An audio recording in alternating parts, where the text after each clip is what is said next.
are a blended family. We are a blended family. We are a blended family. We are a blended family. We are a blended family. We are a blended family. We are a blended family. We're a blended family. We are a blended family. We are a blended family. We are a blended family. And we are a blended family. Hi, we're Doctors Larry and Carol Snap. We're glad to have you with us today. Okay, welcome everybody. This week it's Blended Families Week 5 of 12. We're going to be talking about the spousal relationship. That's husbands and wives, if anybody was wondering. But Carol's going to go over some announcements that she has, and then we'll get into the teaching. Towards the end, we are going to be playing a video that's 12, 13 minutes or something like that. So I'm going to erase what's on this board, do the video, and then do what's on the other board, and then wrap it up. But it's going to be Mark Gungor, a piece of one of his things, Laugh Your Way to a Better Marriage, men's brains, women's brains, and how to trust. And how to deal with stress. Stress and trust, please. Yeah. I wanted to give a shout out to Sandra and Randy from Wisconsin. They're new followers, and hello guys, and I hope you're warmer today than you were the first part of this week. So a special hello to Sandra and Randy. And we are still needing a little bit more money to cover the cost of the books for the class at the Dream Center down in Phoenix. Now we're looking at close to 200 people, 100 guys and 60 to 75 women. So they need to go, anyone that would like to help out with that, because we are a 501c3, so anything you donate, you will get your receipt donation letter so you can take it off your taxes. But you need to go to our website, blendedfamiliesministry.org.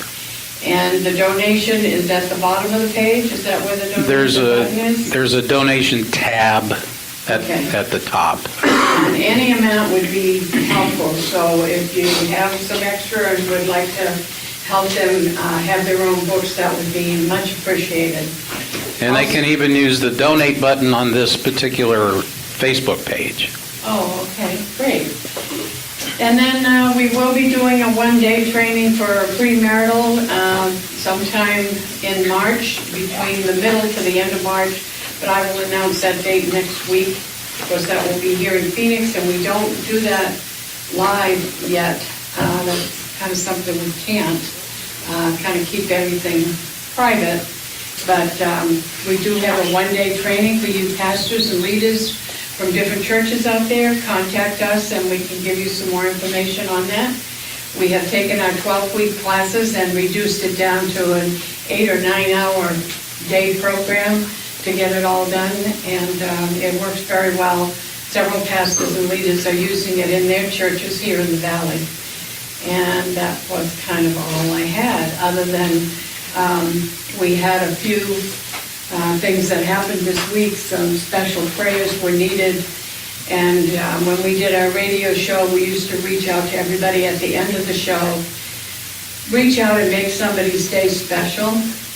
You don't know what's going on in their home or in their lives, and one of our daughter's friends committed suicide the other day, and it was quite devastating. So it just reminded me again that we need to be thinking of others, not just our own issues that we have. So reach out with a handshake or a hug or even just a smile, and tell people that you appreciate them being there and good to see them and whatever. So I will leave the teaching now to Larry. Thank you. All right. Okay. This is another one of my favorites, especially when we get into the waffles and spaghetti part. But this is all about the spousal relationship. This is husbands and wives for the most part. But it's always good to start in the beginning. God created man in his image, and he created them male and female. And in Genesis 1:28, it says, God blessed them and told them to be fruitful, multiply, and take dominion over everything that moves. So, what do we have here? We have God creating man in his image and then telling that image of himself to go forward, be fruitful, multiply, and take charge. So, he didn't just create them, he created them with a purpose. Now, the thing that he wanted multiplied, it's important to realize that what he wanted them to multiply was his image, not just their stuff. It was his image that he wanted multiplied all over the planet that he had created. So, part of that being fruitful and multiplying, the purpose, females, and this is 99.9% true in pretty much everything that exists on the planet. There's a couple of exceptions, but for the most part, females produce eggs and males fertilize them. That's biology 101, right? So that's part of the being fruitful and multiplying process. Now, the take dominion over everything part is men are supposed to be husbands first, and then fathers. And part of that purpose is to guide, guard, and govern their families. In some other classes, we talk about being a prophet, priest, and king. The prophet is supposed to be speaking the word in the home. The priest provides the spiritual covering in the home. And the king is the one who is ultimately responsible and accountable for the governance in the home. God is going to, at some point, say, what'd you do with that family I gave you? Right? Now, from my understanding, he doesn't ask the wife, what did you do with the family I gave you? Because she's not the one that's accountable for that. She does have responsibility for it, but she doesn't have to answer to God for it, at least in my understanding. Okay, so the prophet, priest, and king, and part of being the husband and the father, especially the father, is for the children to reflect the image of our Heavenly Father. Now, the way the last 2 or 3 generations have been, there's been a lot of broken families, there's been a lot of spiritual warfare against fathers. So there's a lot of families that didn't have a father around. So how does one develop a good idea of what a heavenly father would be that actually loves you unconditionally, right? You have no example. And that's where we are today. Excuse me. Very few people anymore have a good image of what a father should be, so they have a hard time having a relationship with God. Because I know God is this thing out there and He created the universe and all this kind of stuff, but they don't understand how that father loves his children and wants to bless them and corrects them when they do wrong, and all that kind of stuff. So it's really important for the fathers to be godly fathers as well as husbands. Part of being a godly father is showing your kids how to be a godly husband, right? Yeah. Women, supposed to be the wives, should be wives first, then mothers. It's hardly ever the case anymore.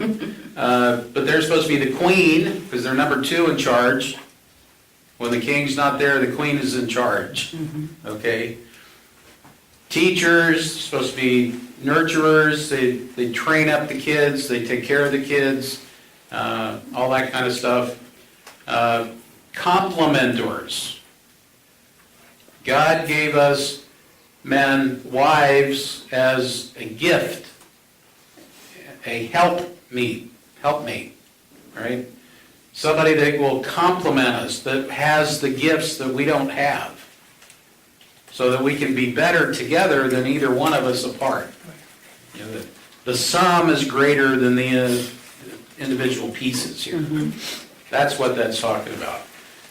Somebody that's on your team, somebody on your side, that's going to try to help you win in life, not try to beat you. You said there's a difference between completing Right, and complementing.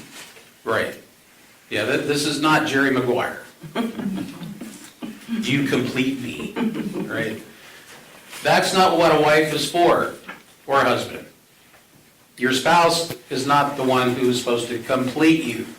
You're supposed to be whole Right. before you get into a relationship, right? Because God likes to multiply, and He wants to do a whole 1 times a whole 1, so He gets 1. Another whole 1, right? Oops. 1 times 1 equals 1. So a whole 1 times a whole 1 is a whole 1. Amen. A half times a half is a fourth. So when you start multiplying less than whole, things get even smaller. And we go through that a lot in the Beyond Divorce class. We want people to be whole so that they're ready for something that God has for them down the road. But if you try to get into a relationship and you're not healed and whole yet, you're basically just going to be sucking the life out of somebody else.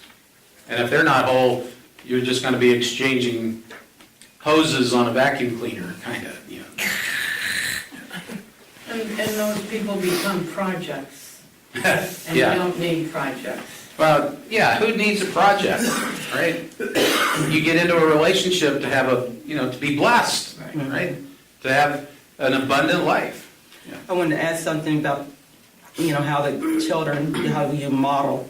I remember someone saying the best way for kids to know that their love is how the parents love each other, how they see the dad loving the wife. Mm-hmm. Yeah, exactly. So modeling that for the kids. It was like Pastor Brad was talking last night at the service, How do you know somebody's a Christian? Right. Because they love people. They love their neighbors, right? Okay, so wives should be complementors. We're not looking for completers because we should be whole to begin with. The other thing is they should be builders of their husbands, right? Which is kind of like being the complementer, but this is like, and it's not, hey, you got nice hair today. I mean, that's not the kind of compliments I'm talking about here. Or you got, your eyes are pretty, or, whatever that is. It's somebody that comes alongside and helps you do the job that's being done, and, they're just helping. But the complementing part is this part, the builders of their husbands. One of the Proverbs says, the wise woman builds her house, but the foolish one tears it down with her own hands. And her words. And especially words, yeah.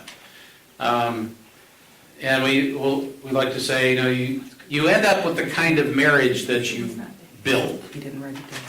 And there's 2 kinds of marriages, one made in heaven, one made in hell. And you get the one you make. Right. Yes. It's not somebody else's fault, Right. right? You got to own this stuff, right? You own your stuff, let them own their stuff. Don't be messing in other people's stuff. Larry, where's that scripture at from Proverbs that the woman... Oh, I think it's, seems like it's maybe 17, Okay. somewhere in 17. Okay. Not 100% sure, but it's in Proverbs, I know. Yes. Could be 14. Okay. Pretty sure it's in the teens. Okay, so God created man in His image. He wanted His image to be multiplied over the planet. Basic biology. some more in the purpose of what men are supposed to be doing, women are supposed to be doing. And then we look at 1 Corinthians 7, 1 through 7. That's where it really says there should be one man and one woman. That's what marriage is. It also says your body is not yours when it comes to that sexual relationship. Do not defraud one another. And the wife's body doesn't belong to her, it belongs to the husband, and vice versa. So your body belongs to your spouse, is what it's saying. And we also understand that God intended marriage to be entered into by two people who are virgins, right? Yeah. God is all against sexual immorality. So, and I think most of us have probably been there, done that, but we understand now there's always this comparison Yeah. that's oftentimes a problem, you know. So we run into those kind of things in a blended family because you're usually been married before, right? So hopefully that marriage got consummated somewhere along the line. So that is not really a possibility, but it is possible to do a spiritual reset, A reset button. right? No cohabitating, no premarital sex, and those kind of things. You abstain from that until you get married. That kind of does a reset. You know, you confess any of the premarital stuff as a sin and do that kind of stuff just to start off clean. But it has to be a mutual agreement as to a time frame. Yeah, it's something that is agreed upon. Right. It's all about agreement. Yeah, well, one of the couples that we had, she said 3 months. And the guy, what? You kidding me? We've been living together for 7 years and 3 months. So we said, hey, you have to be realistic about this. That was a bit excessive. So it's, and, you know, and this part about your body is not yours, that's also something that has to be agreed upon, Right. right? I mean, don't take me literally here that, okay, slave, come here, you know, it's not like that. It's how, you have to be reasonable, you have to be agreeable, you have to be in the mood. But At that right nice. if you're just, okay, well, like here, love gives, lust takes, right? That's true. That's true. If this is a lust issue, you're just taking. If it's a love thing, you're giving, right? And that's what's expected is you love one another, so you're giving of yourself To each other. to each other, right? Yeah. Now, the way Satan has perverted the whole sex thing is it's something you get. Yeah. You got to go get it Yeah. versus giving, right? And that's where we are today. There is so much, you know, pornography and all this other stuff. Everything has been perverted to where it's just a commodity, you know, something you just go buy or sell, and that's just lust. Yeah. Which we have lust of the flesh, lust of the eyes, and the pride of life. Those Yeah. are the three major sins, right? Everything But- that stems out of those. Just break it down. Love is something you're giving. And that was part of what they were talking about last night is love, right? Love never fails, but love gives. You know, the whole lust issue is you're trying to get something for yourself versus giving of yourself, That's good. right? Okay, it's 9:34. Okay, I'm going to take a minute to get this video thing set up and erase the board so we can show this on the thing. And then we'll do that. It's 12 minutes or somewhere in there. All about how people's brains work. And it's really good to understand that. When you understand how your spouse's brain is working, how they process information, it helps you understand what's going on. So You want me to- let me go do that. Shall we do it? Oops. Turn it I asked them about that. Oh, you figured out how to make that work. You figured out how to do it. Oh, cool.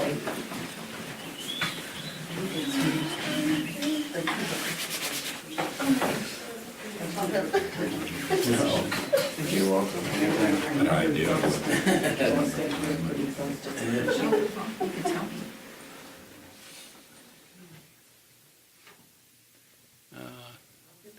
Lights.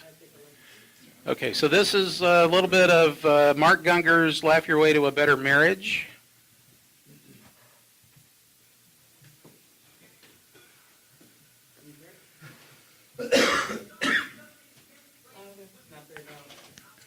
I can't, it's full blast. Let me go see if there's a thing on there.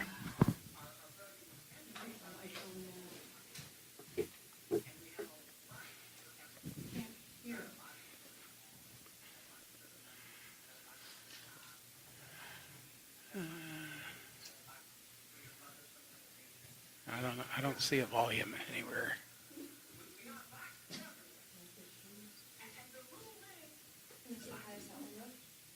He's saying it has to be over there. Can you not turn it up on, where's the It's speaker? 100% on there.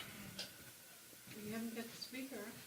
Well, it's with the way it's plugged in, that speaker is not going to do anything. Not good enough, Larry. That's not good enough. People have to hear it. Maybe put the speaker next to the laptop, put it over there. Is this microphone on? Yeah, this is on.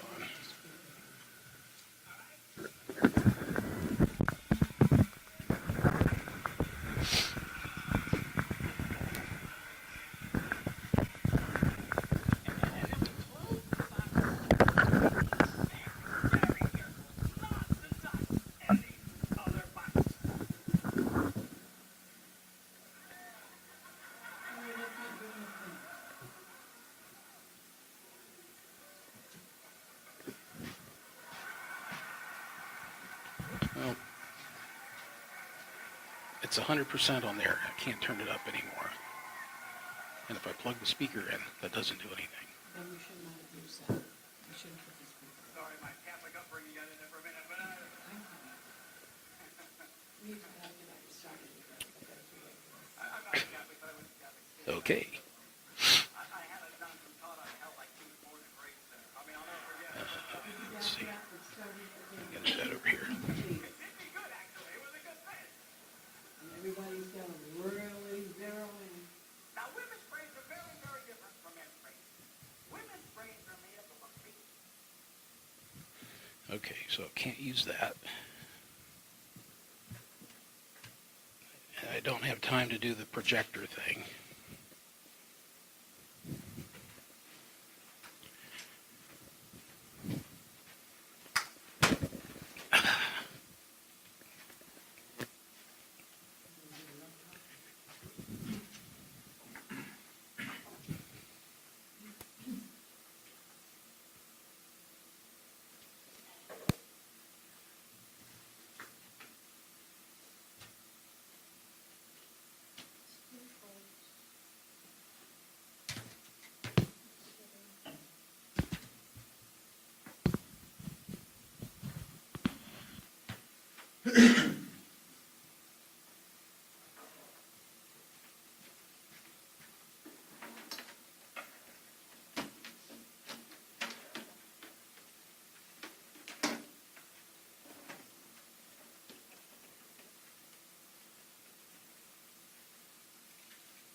speakers to come on.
And then we close the box and put it away, being very, very careful not to touch any other boxes. Brains and how they're very different from each other. Now,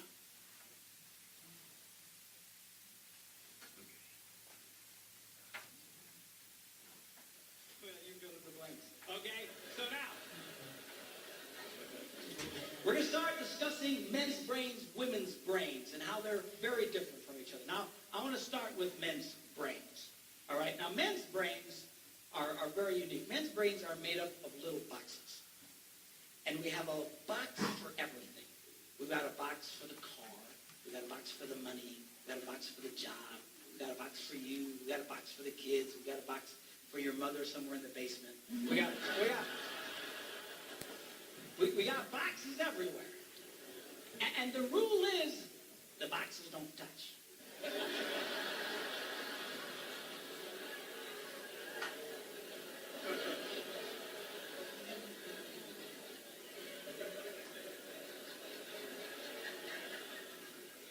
When a man discusses a particular subject, we go to that particular box, we pull that box out, we open the box, we discuss only what is in that box. All right?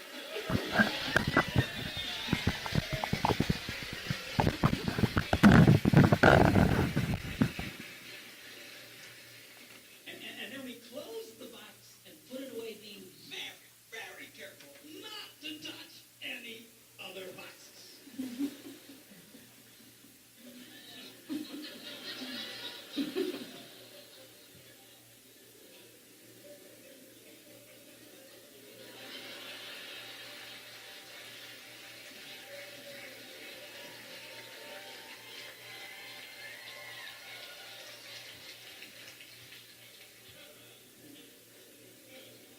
Sorry, my Catholic upbringing got in there for a minute, but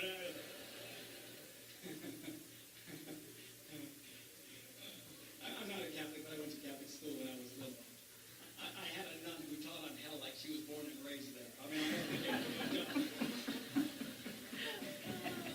it did me good, actually. It was a good thing. Now, women's brains are very, very different from men's brains. Women's brains are made up of a big ball of wire. And everything is connected to everything. Money's connected to the car's connected to your job, and your kids are connected to your mother, and everything's connected to everything.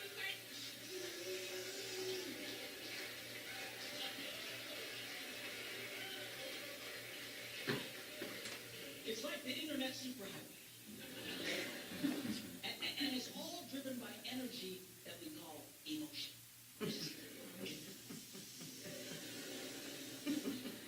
It's one of the reasons why women tend to remember everything. Because if you take an event and you connect it to an emotion, it burns in your memory and you can remember it forever. The same thing happens for men. It just doesn't happen very often because, quite frankly, we don't care.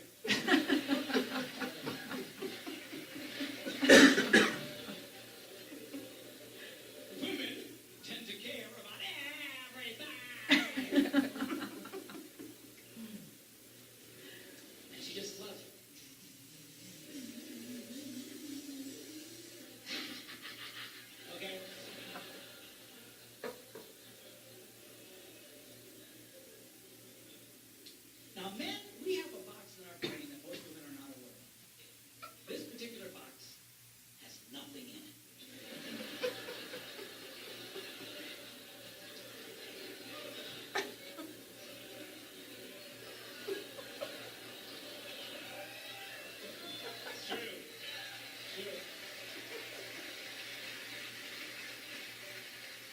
In fact, we call it the nothing box. And of all the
If she doesn't talk about it, her brain will literally explode. So she'll start to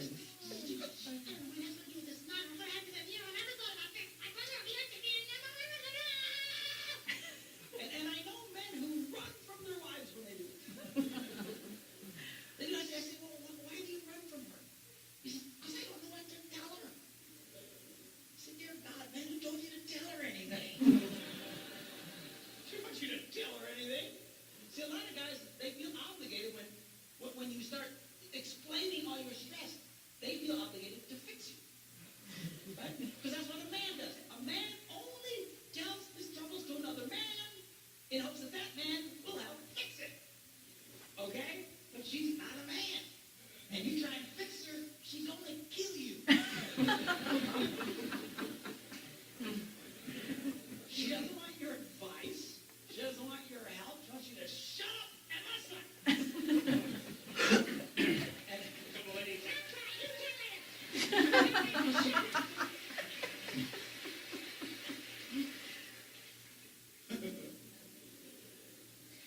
they like that.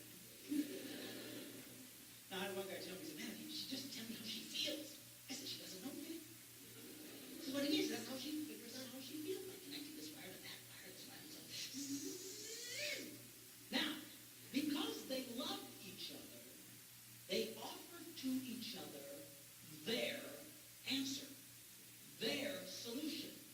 A man senses his wife is stressed out. He loves the girl. He offers to the girl his best and finest solution. We're just been talking about it.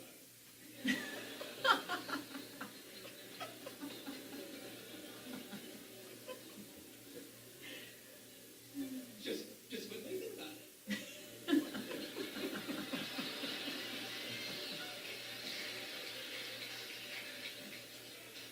And that's when she starts reaching for the knives and stuff. Okay? Now, a woman, she senses her husband's all stressed out. She loves him. Therefore, she offers to him her best and finest solution. Dr. Dave! I want you, Dr.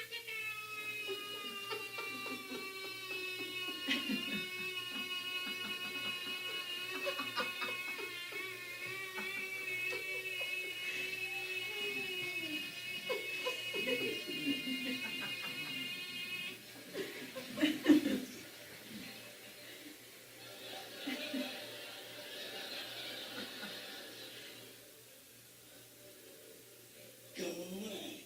He doesn't want to talk to you. Leave him alone. He will not die. He's not a woman. All right? I know you've got to talk it through or you're going to be twisted inside. He's not like that. Leave the boy alone. You tell him stressed out, just let him go to his nothing box. Just stay away. I know that to be true. Amen, sister. And I apologize for us not being able to put it on the screen. We thought we could use their new equipment, but obviously we don't know how to do it. We'll have to check that out for next time, but you get the points we were trying to bring out. And I believe you have that video on our website, correct, Larry? That anybody can go to? Yeah, I think so. And that's, again, blendedfamiliesministry.org. And just search the things that we have on that website, and you'll see his videos there. But he is just a riot. He really, he puts it so simple. You know, it makes you feel so stupid, but you know it's true. What he's saying is so true. So we love him. He's great. Anybody have any comments or suggestions regarding that video? What'd you think? Is that the first time you guys have seen it? What'd you think? It's pretty spot on. You agree with them? Yeah. Eric and Vanessa, is that the first time you've seen it? Yeah. She won't walk away. But that's where a lot of, yeah. But that's the first time you guys have seen that? Yeah. Rosa, this is the first time you've seen it? Yeah. What did you think? I thought it was very correct. Very correct. Kelly and Deborah, you guys have seen it Yeah. before, and of course Karen has. but I she will hasn't give one seen it. piece of advice. Okay. We've seen it before, but you need to see it consistently so that you can remember. Because I just went through that yesterday. I was talking to him, and he wants to solve something for me, and I look at him, I say, no, I'm not. All this big solution that he had, and I look at, no, I'm not. So we have to watch it over and over so we remember. Well, it's probably seen it 20 times now. Yeah. It still makes me laugh. Yeah, Funny, yeah. it's so true. There is so much truth in it. Yeah. And, back in week 3, and we're talking about celebrate your differences, right? Mm-hmm. This is part of that. You have to realize men and women don't think the same. Mm-hmm. So many times in counseling sessions, if they should just be more like me, Right. Yeah. But it's not the way it works. So each of us process information differently. Yeah. Our emotional quotients are different. How we perceive things are different. How we react to things are different. Just men are men and women are women. They just see things different. But as a married couple, or being in a relationship, you have to realize this person that you're with is different than you. Mm-hmm. And part of the marriage thing, the spousal relationship, is just taking the time to get to know this person, how their brain works, what their gifts are, and all that kind of stuff. One thing that I think he talked about it somewhere in his 4-hour thing is because the brains are different, and Pastor Leo used to teach on this. There's something that happens to a male baby in the womb. There's the testosterone chemicals do something to the brain and kind of rearrange how the networks work. That doesn't happen to the female babies. So really what happens is as men, we tend to use one half of the brain at a time. We get to use both halves, but just not at the same time as much. So, give us a break, we're sort of brain damaged from birth. That means women are smarter. Well, not necessarily. They just get to use, they're using more of their brain to connect everything to everything. Barry, Yeah. one of the things talking about that, I grew up with 6 sisters. However, I was close to my dad. I was the son he didn't have. Okay. So, and I was telling Kelly when we're watching that, well, I love fishing because, I used to do that. Well, there's certain things at the men's brain, and what I realized is that the more time you spend with that person, the more you compliment. It becomes, I like visiting the empty box every once in a while alone by myself. And that's because the more time you spend and the more years, you'll understand and you'll compliment one another. Say, hey, I can visit that site. I don't mind doing that. And I think I attribute mine to growing up around my dad. Right. That it's learned behavior, or you have a better understanding, or compliment one another on that. Right. Yeah, very true. And, this is very general. Obviously there's exceptions. Some ladies, their brain works more like a guy. They're more logical than relational, for example. Yeah, there's always the exception. But generally speaking, men are more today and tomorrow. Because of that thing that happens before we're born with the brain, it gives us the ability.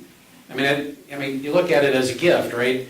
The gift is you have the ability to focus on one thing instead of being aware of all this other stuff going on at the same time, right? So you're more focused, you can, work on a car engine or, do something kind of mindless like fishing, you can just sit there and do that one thing and not worry about it. Both of us, men and women both, have today. That's the one thing we have in common is like right now. Men tend to be looking, because that's the way we're wired, to be the visionaries. Here's where we're going, and we want to get there. We could care less what happened yesterday or 10 minutes ago, right? Especially if something bad happened. Yeah. We don't want to go there. We don't want to stay there. We just want to get away from it and go somewhere else. So we're looking to the future and what's happening right now and where we're going. So we want to be the leaders, the visionaries, where we're going and all that. The women tend to be, like right now, but they're more of the historian, the relational. So everybody's birthdays, anniversaries, who did what, when, and all that. That's kind of, their nature to keep track of those things. And it's all that relational stuff. Who did what and when, right? Now, the other thing, though, is it's a little tougher to forgive. Yeah. Because it's harder to forget. Yeah, you guys want to forget everything and move on. No. We have to revisit and find out what broke down in the marriage or in the relationship so we can repair it and make sure that doesn't happen again. Yeah. And like he said, a lot of the repairing is for the men to just shut up and listen. Right. Right? And that was one of the things I learned real quick through counseling was sometimes you just have to listen and validate feelings, Right. and that fixes whatever needs to be fixed. It's not like, so what's the problem? Okay, let me go fix it. Tell me what it is, and then shut up, and then I'll go fix it, and then we can get back to normal. No, that's not how that works. Right? Hearing the problem is validating the feelings. Right. And it's, for a guy, that's not that easy sometimes to just, because we don't want to listen. That's old news, And that's why, in a lot of counseling sessions, we keep hearing about how the wife tends to keep bringing up the past. Well, that's the way the brain works. And that's normal for a woman to do that. Yeah, it's And the part of guy the thinks nature. she's just being, well, she's never going to forgive me, but yet she told me she forgave me. Well, that's just normal for a woman's reaction. And when she finally makes sense of everything and knows how to repair those mistakes, then she can move on and you all can move on together. But it's very important that the woman go back and figure it all out. Yeah, and I think one thing along those lines that he was talking about that's really important, a lot of times she doesn't know how she feels Right. until she talks about it. And then she kind of figures out, okay, well, that's how I feel about that. Well, then once she figures that out, then she can kind of figure out what to do with the feelings, right? Forgive, not forgive, hold a grudge, whatever it's going to be, Or for a time. Or trusting again, which is the hardest one to Yeah. redo. Right. So men tend to be today and tomorrow, and women tend to be today and yesterday, just because of the way the brains are made. Okay, Ephesians 5:21 to 33, that's basically from 21 to the end of the chapter. It starts there at 21, it says, submitting yourselves one to another. Okay? You're equals in value, not in purpose. Okay? Big difference. God sees you as equally valuable. One is not more valuable than the other. But you don't have the same purpose. And part of what's going wrong in culture today is everybody's trying to be the same as everybody else in purpose. What they really want is equal value, but they're trying to become equal in value through what they're doing. They don't seem to understand that because God has been eliminated from so much of everyday life, they don't understand they're created equally in the eyes of God. So their whole basis for being equal is way off. They're looking at it, paychecks, jobs, performance, and all that. Well, they missed the whole point. But in this one, it's submitting yourselves one to another. You're equal in value, not in purpose, and not equal in performance. It also is, put each other before yourself. It's mutual respect. I love you, I love me. We're good. But if you're not whole, then you're not going to see somebody else as being whole either. Because you're going to be the odds are you're going to be a whole lot more critical of someone else if you're not feeling you're all right. Because now you're looking, you're not okay, you're not safe with you, so you don't see anybody else as being okay. So you start picking at them. Okay, husbands, love your wife as Christ loved the church. Well, the church is the bride of Christ, and he died for her. Pretty high standard. It's kind of scary, right? But one of the other scriptures is, there is no greater love than to lay down your life for a friend, right?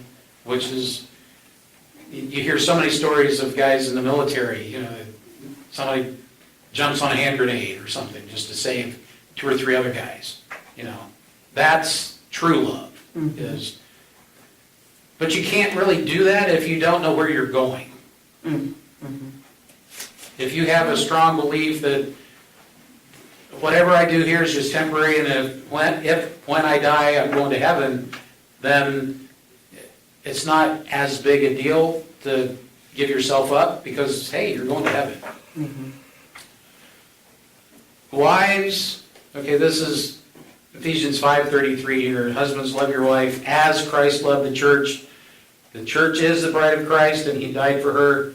Wives, respect your husbands.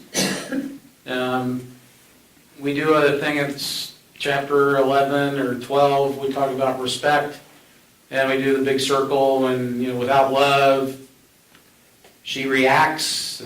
Without respect, and without respect, he reacts. Without love. But wives, respect your husbands, and that's based, in the scripture, it's based on position, not performance. We've heard it a lot of times over the years, well, if he would do this, then I would respect him. And husbands say the same things about the wife. Well, that's that circle, right? Right. Well, if she would respect me, then I'd love her. Yeah. Right? You do what you're supposed to do, then I'll do what I'm supposed to do. And that's not how God wants it. No, well, that's conditional love. Right. Right? If you do what you're supposed to do, then I'll do what I'm supposed to do. But if you're not, then I'm not. Yeah. Well, if you're not, then they're not either. God's not going to bless the relationship. So we do talk about that respect thing later on. And there is a big difference between position and performance. Now, when it comes to respect, yeah, you can earn it through your performance. And as Christians, we're supposed to do that. A big part of the Christian life is being obedient and doing the right things out of love. Yeah. But there are certain parts of respect that are based on position, like God, right? Love God with all your heart, mind, soul, and strength. Why? Because he's God. Not because of what he does, who he is, right? And kids need to respect their parents because it's their parents, right? Respect your elders, right? That was kind of beat into my head as a kid, right? So certain types of respect are built on performance, and you earn it because you do what you say you're going to do. You set goals, you achieve them, you make promises, you keep them, those kind of things. But there are certain things that are just based on position. God has put people in certain positions, and we are supposed to respect them with that understanding that God put them there. Nobody is anywhere that God didn't allow them to be there. Mm-hmm. Kings, presidents, they didn't get there if God didn't want them there. Mm-hmm. So we just need to continue to put God first, understand He's in charge, not us, and whatever is happening is because He's allowing it to happen. And, when you look at it that way, then you don't get so stressed out about things not going the way you wanted them to do. Mm-hmm. So, okay, what is it, quarter after almost? Any other comments, questions? And apologies for the technical difficulties. I'll probably edit the video. We can always edit the audio, that's easy. The video's not that hard either, but it takes longer. So, The position and performance is important because it goes back to respecting authority. mhm. And, the scripture tells us that if we don't respect authority, it's like rebellion, and rebellion is like witchcraft. So, God has this, and you did that last week, I believe, about the different order, and it's based on position. Chairman of the board and the CEO. Yeah, and it's all based that, on yeah. position, not performance. But it doesn't mean that, you can go out and be a wicked king. You should be a good king. And if you're a wicked king, God will deal with you. Mhm. Um, And, in the Old Testament, God allowed a lot of evil kings to become kings to chastise His children. yeah, yeah. Put them into captivity and different things. Deborah. One of the things I like to use an analogy of, and just talking in general in the world, there's a scripture in the Bible where it's about the coin where Jesus was speaking and he said, render to Caesar what Mhm. belongs to Caesar, when he was showing him whose face is Right. on this coin. A lot of times, even in our society, we may not like the government, we may not like those that are in charge or even people in authority, but Excuse me. we might not agree with them, but the Lord commands us to give to them what belongs to them, because they have to answer for that, not us. So- Right. Yeah, exactly. And we're always, even with people in authority, we're always like going against and not agreeing. I don't agree with a lot of things, however, I am instructed to give to them what belongs to them. Right. And, you obey God first, Mm-hmm, and then everybody else. yeah. And, it's like, the whole submission little or flow chart in the beginning, right? It's both the husband and the wife have to answer to God first, Mm-hmm, and then each other, yeah. and then the wife to the husband, right? So it's not, you don't get to the third step if you haven't taken the first two. Mhm. So, but yeah, you answer to God, but He also instructs us to obey man's laws as well. Mhm. He tells us to pray Him for those first. in leadership. That's where the power of our, because if God puts them in there, that power of prayer makes the difference. Mhm. He didn't tell us to go rebel, No, go overthrow the government. Not that, there might be some times that He calls us to do things such as, how, in the American Revolution, we rebelled against the King of England. But, basically is to pray for those that are in authority over us so that God can begin to deal with those. And that's the same with the husband and wife. Praying for each other and knowing that God is going to be the one to deal with each person's heart and trust that God will turn the situation around that needs to be turned around. But again, looking to God for His wisdom of what you need to do about each situation. right. Yeah, Jesus could have told that crowd, give to Caesar what's Caesar's.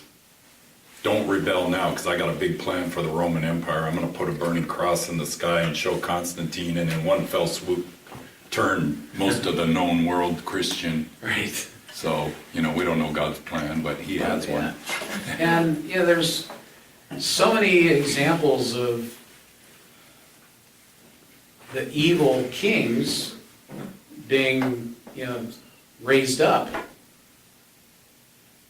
Mostly to, punish the the Israelites, The people the that was- Hebrews. and their Because disobedience. they were being sinners and they were, turning their backs on God, so God says, well, okay,